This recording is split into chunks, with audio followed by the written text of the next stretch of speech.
They thought I was just a sad old man who didn't know what he had. They were right about one thing. I didn't know. Not for a long time. But my wife knew. And before she left this world, she made sure I would find out, at exactly the right moment. My name is not important. What matters is that I was married to the most quietly brilliant woman I have ever known for 51 years. And I spent most of those years thinking she was the one who needed looking after. I was wrong about that too. Her name was June Elaine, born in a small town outside of Knoxville, raised by a schoolteacher mother and a father who repaired appliances out of the garage. She never went to college.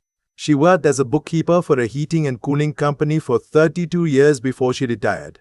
She clipped coupons from the Sunday paper. She drove the same Buick for 14 years. She made her own birthday cards out of construction paper and saved rubber bands in a ceramic bowl by the telephone. She was the least dramatic person I ever knew, and somehow, without me seeing it, she had been building a fortress around us for decades.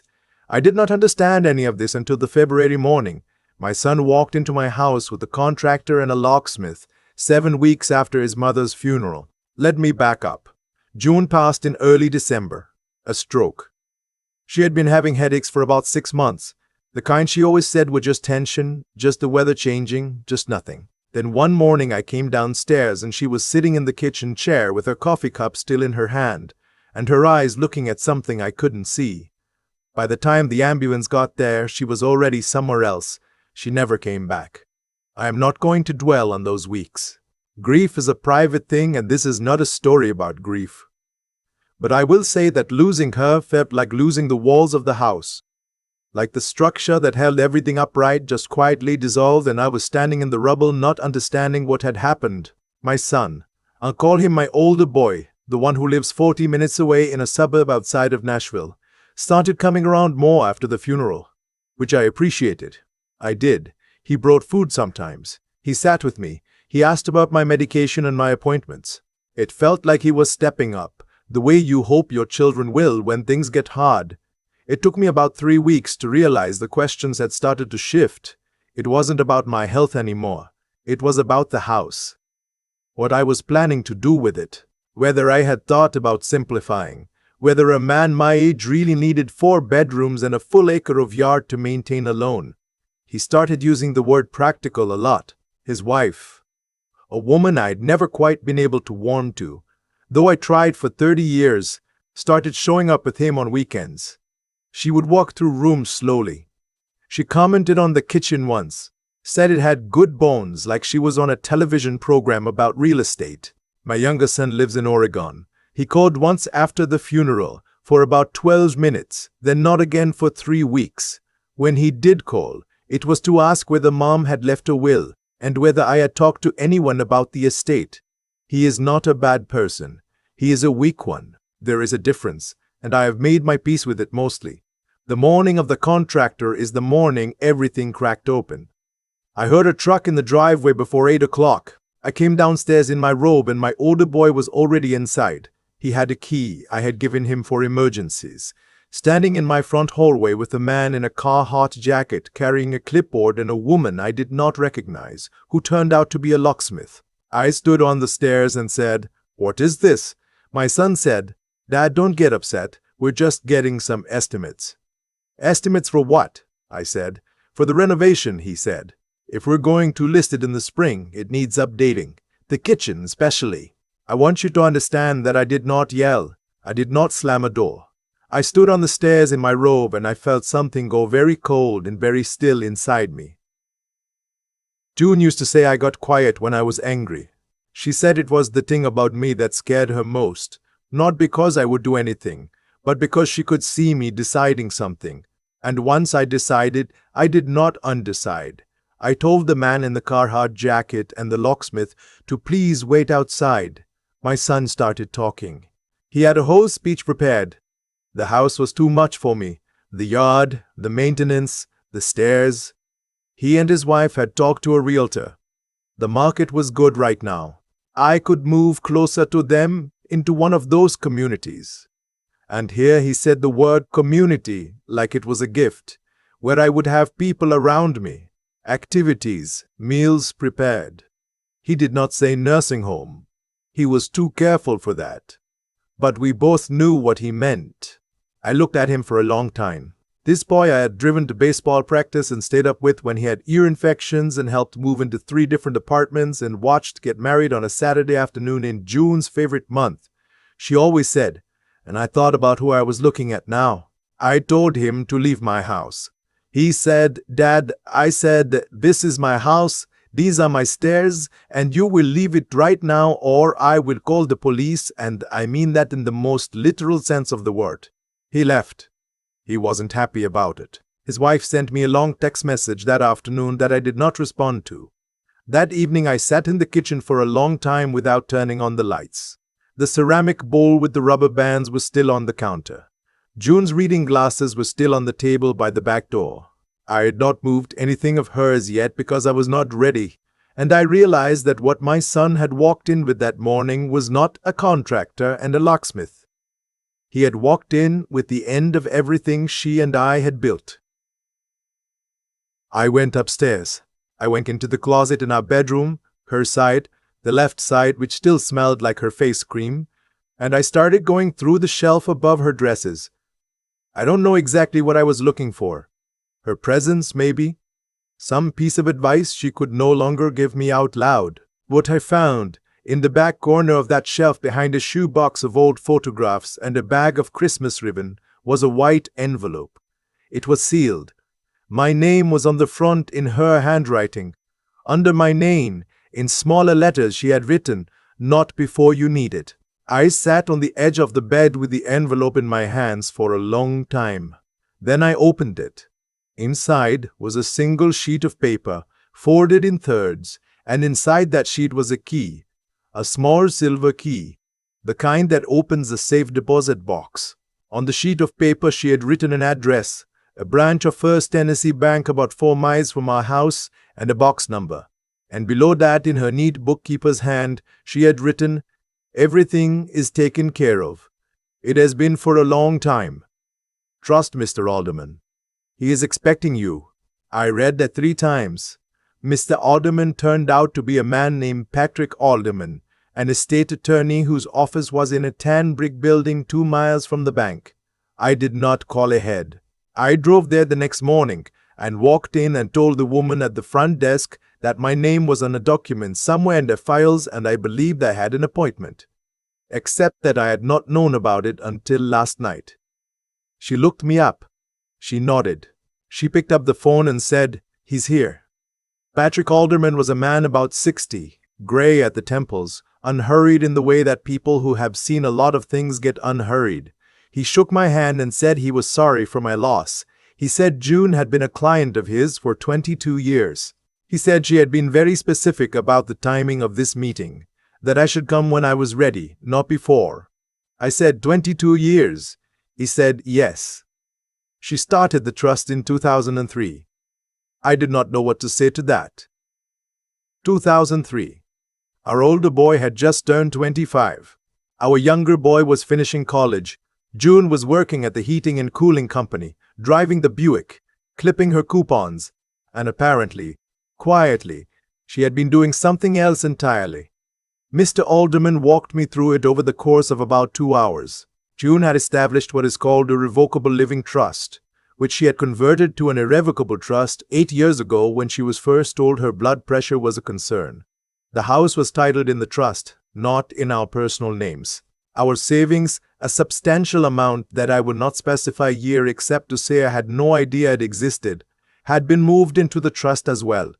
There was a separate account she had been funding for 22 years that had grown considerably.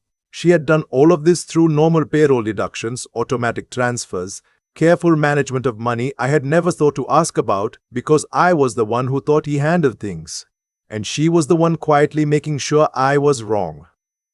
The trust had one beneficiary, me, sole and exclusive, with specific conditions about what would happen to any remaining assets after my death. Conditions that did not include either of our sons by name, but instead directed funds to a list of charitable organizations June had chosen herself, with one exception, a provision for any grandchildren, held separately not accessible to their parents. She had thought of everything. Every door my son thought he could walk through, she had already locked from the inside. I sat in Mr. Alderman's office and I did not cry. I had been crying for 7 weeks and I was empty of it. What I felt was something harder to name. Like standing at the end of a long hallway and finally seeing what had been at the other end the whole time. I asked him, "Did she ever tell you why? Why she did all this without telling me?" He thought about it for a moment. Then he said, "She told me once that she didn't want you to have to fight. She said you were a good man, but you trusted people more than you should, and she wanted to make sure that if anything ever happened to her, you would not have to figure it out alone. She wanted it to already be figured out alone." I drove home. I sat in the kitchen again. This time I turned on the lights. The call from my older son came 3 days later. His wife had apparently spoken to a realtor who had run the address and found that the house was titled to a trust, not to me personally, which meant it could not simply be sold without trustee approval, and the trustee was Mr. Alderman, and Mr. Alderman was not returning their calls. My son wanted to know what was going on. I told him what was going on. There was a long silence on the phone. He said, "Mom did this without telling you?" I said, "She did it for me." "There's a difference." He said, "Dad, this isn't fair." I said, "I want to tell you something and I want you to listen carefully. Your mother worked for 32 years. She managed every dollar that came into this house. She made this family financially stable while I was busy thinking I was the one doing that. She planned for 22 years to make sure that when she was gone, no one could take this from me. Not a creditor. Not a creditor. Not a market crash. And not our children. I am not angry at you. But I am telling you, clearly and finally, that this house is mine. This life is mine, and I am not going anywhere." Another silence. Then he said he needed time to process. I said, "Take all the time you need." I did not hear from him for 6 weeks. His wife has not contacted me since. My younger son called from Oregon about a week after that conversation. Someone had told him, I assume his brother, and he was gentler about it than I expected. He said he was sorry for how things had gone. He said he missed his mom. I believed him on that at least. I told him he was welcome to visit when he was ready to visit as a son and not as someone looking for an inventory. He said he understood. Time will tell. What I know now, sitting in this kitchen on a Tuesday morning with my coffee and the rubber bands in the ceramic bowl and June's reading glasses still on the table, because I have decided to leave them there as long as I want to, is this: I spent 51 years thinking I was the one looking after her. I thought I was the protector, the provider, the one who made the decisions. And all along, she was the one who had actually been doing it. Not loudly, not in a way that asked for credit. She just did what needed to be done and made sure I would be all right without her. And she never once made me feel like she was doing anything other than clipping coupons and driving the Buick. The strongest person I ever knew looked like she was just along for the ride. I think about what I would have lost if I had never found that envelope. If she had not thought to hide it where I would look when I needed it most. If she had not known me well enough to know I would look in that closet, on that shelf, behind those photographs. She knew.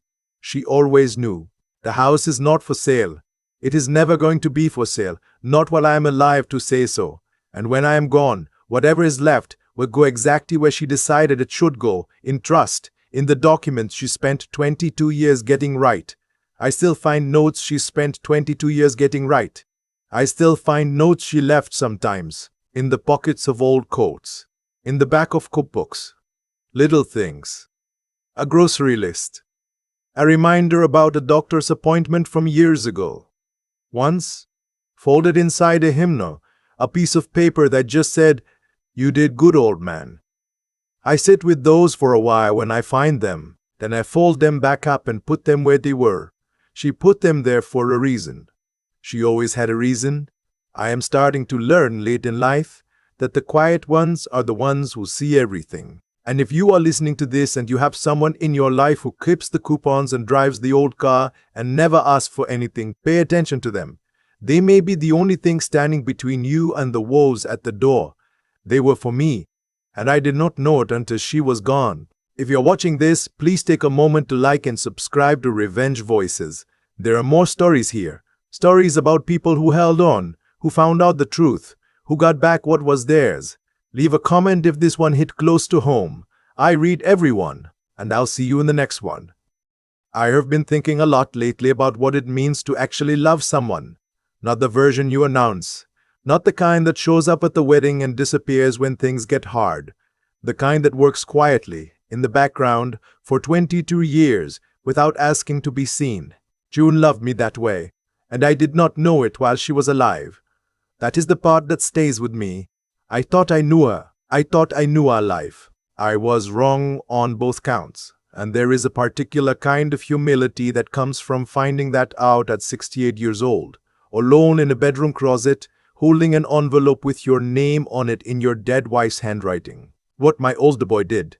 Walking into my house with a contractor, talking about listings and communities, looking at the kitchen like it was already his. That did not come from nowhere. It came from years of watching and calculating and deciding that I was the easier target, that grief would make me soft, that I would not push back. He had spent a long time building that assumption, and the reason he was wrong is not because I suddenly became someone different. It is because June had spent an equal amount of time making sure that assumption could never be acted on. That is cause and effect. That is how it actually works. Not in dramatic moments, not in confrontations, in the slow accumulation of choices made over decades. His choices narrowed over time even as he thought they were expanding. Hers quietly expanded, even as she appeared to be standing still. I think about the kind of intelligence it takes to do what she did. Not book intelligence. She never had much interest in that.